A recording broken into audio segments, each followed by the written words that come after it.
This is KCTV 5 News at 5. Now at 5, storm clouds have been hanging around all day. Here's a live look outside near KCI. Storm Track 5 Chief Meteorologist Chris Suchin is tracking the rain. And Chris, it's cooled down after that rain moved out of the metro. Sure is. It normally should be close to 90, and we're struggling to get back to 80 in many cases. Live power Doppler air. Let's show you what we have as far as our rain. And we've had a couple of tiny little showers pop up into the metro, but at this point, most of the shower and thunderstorm activity that we have on radar is up actually to the north. So there you see coming out of Holt County, working into Donovan County, crossing the river out of Oregon. Got this one thunderstorm that's heading southwest. It's not a severe storm. It's got some heavy rain with it. Then you'll notice from Albany and working just east of King City, back to around Trenton there into Grundy, Livingston, Lynn County. You see these patchy showers all the way up to near the Iowa border. And right now, the bulk of the activity is going to stay essentially up here to the north.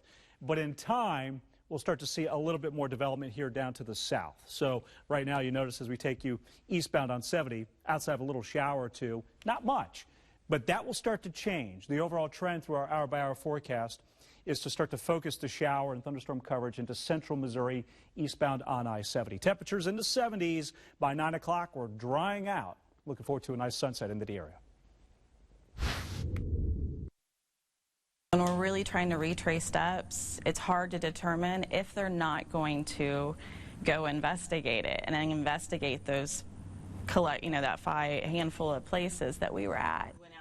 New at 5, a local woman is reeling after a close friend died from a rare disease that he may have picked up somewhere in our area. KCTV5's Heather Staggers is live at the University of Kansas Hospital in KCK to explain why that woman wants more to be done. So, Heather, what have you learned?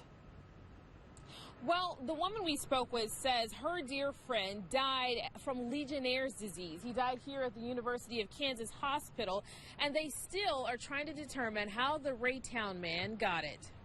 Just last month, Valerie Fries was enjoying hanging out with her good friend Joe Abney. They went to a barbecue in Odessa, Missouri, but decided to stay in a hotel to avoid a long trip back. He felt actually sick first and was just complaining that he wasn't feeling well, felt like he had a fever, was achy. Valerie also felt ill, but started feeling better after a few days. Joe got worse. His got way worse and turned into pneumonia and then eventually ended up in the hospital with organ failure and cardiac arrest and everything. He was taken to the University of Kansas Hospital where doctors determined he had pneumonia brought on by Legionnaire's disease.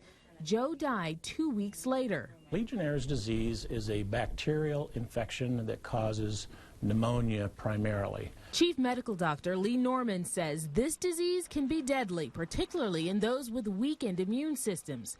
Joe also was diabetic.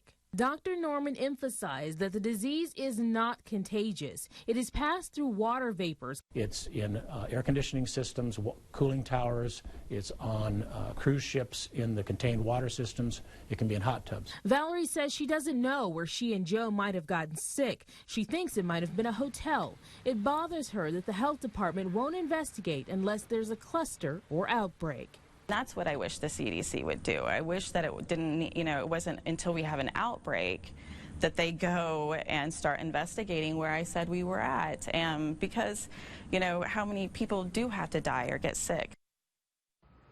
Now, the Kansas Department of Health has reported 13 cases of Legionnaire's disease this year, including 3 deaths. And in Missouri, the health department says they've seen 94 cases and 0 deaths. We also checked to see if any facilities were being tested in Odessa, Missouri, where this couple was, for Legionnaire's disease, and the county health department said no, there were no outbreaks. We're live from Kansas City, Kansas. I'm Heather Staggers, KCTV 5 News. Heather, thank you. And there is an outbreak that is happening right now in the New York City area of Legionnaire's disease. We're learning more after a couple was carjacked and a woman kidnapped outside of a Target store by a stranger. That woman says she was then sexually assaulted. KCTV5's Janine Kiesling is live from I-35 and Shoto Traffic Way with new details of the crime. Janine? Well, Ellen, these court documents detail the violent encounter that young couple had in this parking lot behind me.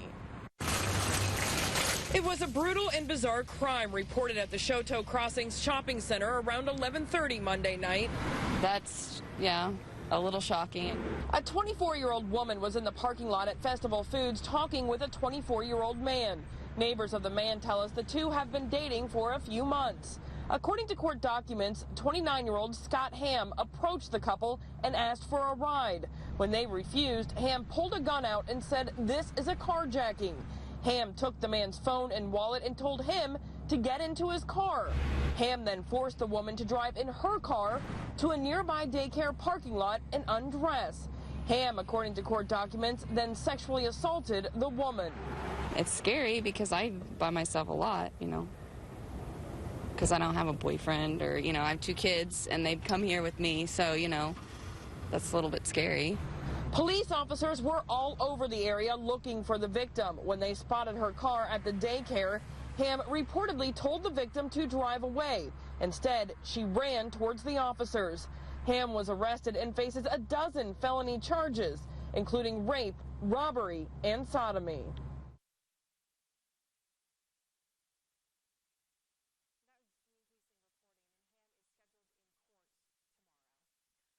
One week after her husband was shot and killed outside of a Metro hospital, a widow is sharing her story.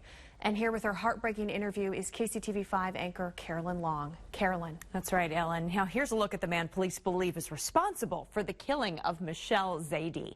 The problem is 46-year-old Willie Parker is nowhere to be found, a man who the victim and his wife knew very well.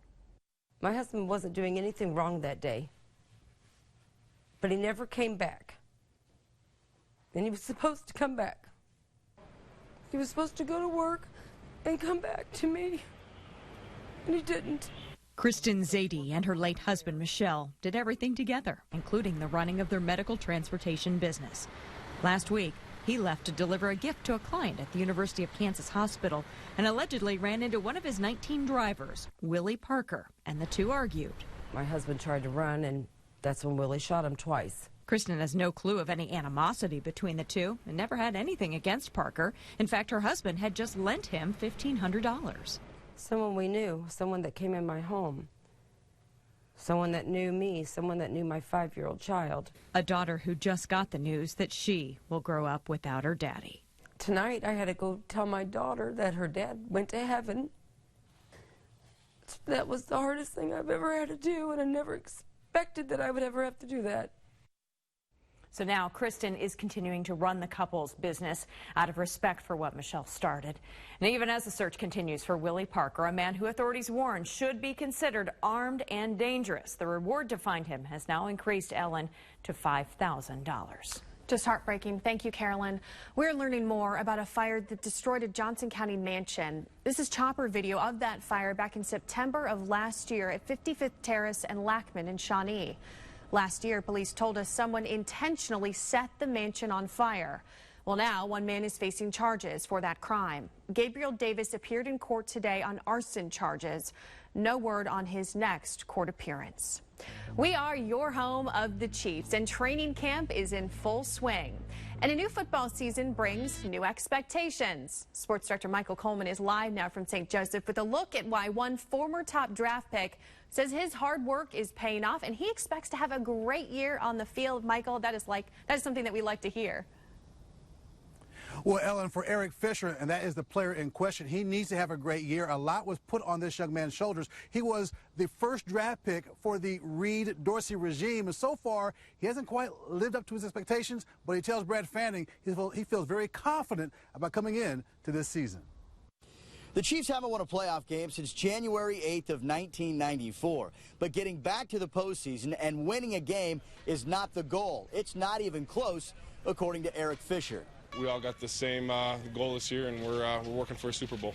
You just get this feeling, you get the gut feeling, this is our year, and we're really looking forward to it. You can't really explain it.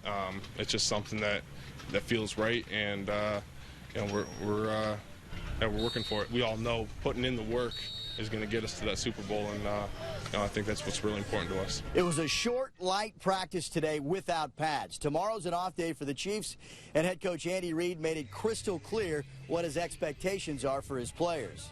To get wherever they're going and come back on time and be safe and good citizens. In St. Joe, Brad Fanning, KCTV5 Sports. The key to this offensive line performing is going to fall partially on Eric Fisher, so hopefully he begins to live up to that #1 ranking that was put on him 3 years ago. Reporting from St. Joseph, the training camp home of the Chiefs, Michael Coleman, KC TV5 News. Carolyn. Ellen. Thank you, Michael. No worries. A new policy by Netflix on parental leave could be a game changer. Why people across the country are excited to hear about it and what it could mean for employees here in the metro. Getting the upper hand. Firefighters out in California finally making progress when they think a massive fire will be under control. A protein craze has taken over the country, but buying into it might end up being a waste of cash. We'll show you why. Chris? Still tracking some showers, a couple thunderstorms right now, mainly in northern Missouri in our viewing area. We'll show you where we could see additional showers this evening, and when it all finally moves out, we can bring out those sunglasses, put the umbrella away. Storm Track 5 forecast coming up in 8 minutes. You're watching KCTV5 News at 5.